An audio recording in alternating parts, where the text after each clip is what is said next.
There are places in West Virginia where the silence isn't empty.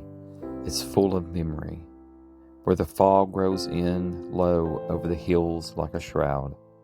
And sometimes, if you're still enough, you'll hear something you can't explain.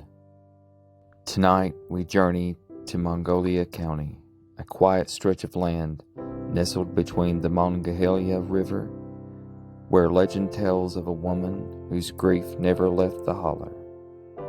The story begins in the late 1860s, during the final bitter years of the Civil War.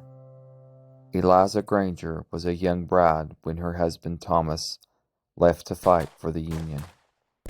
He promised he'd return by spring, but spring came, and so did word of his death. Far from home, on a muddy battlefield in Tennessee. Eliza never spoke again after that. Neighbors said she would wander the fields at dusk, barefoot, wearing the same nightgown she had on the night he left. She lit a lantern in the window each night, a beacon for a man who would never return. And then one morning, the lantern was still burning, but Eliza was gone. Some said that she drowned herself in the Monongahela. Others say grief had pulled her into the woods, and the holler took her in. The house stood vacant for years, crumbling into the hillside, but the light still flickers at night. And so did something else.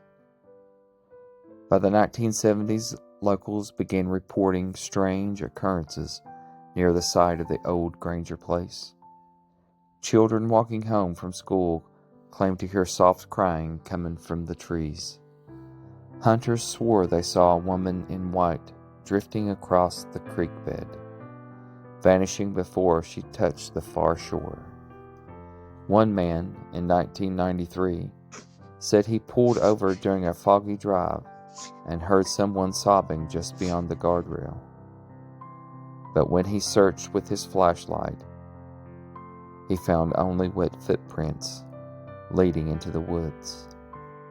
Some believe Eliza's grief carved itself into the land, like a memory that refuses to fade. Others say her spirit is still waiting for a man who could never return. So the next time you're driving the backwoods of Monongalia County and the mist starts to rise, roll down your window. You just might hear her. Thank you for joining me for another West Virginia ghost story. If you've heard crying in the fog or know of another tale from the holler, we want to hear it. Subscribe, share, and stay curious, because in these hills, some stories refuse to stay buried.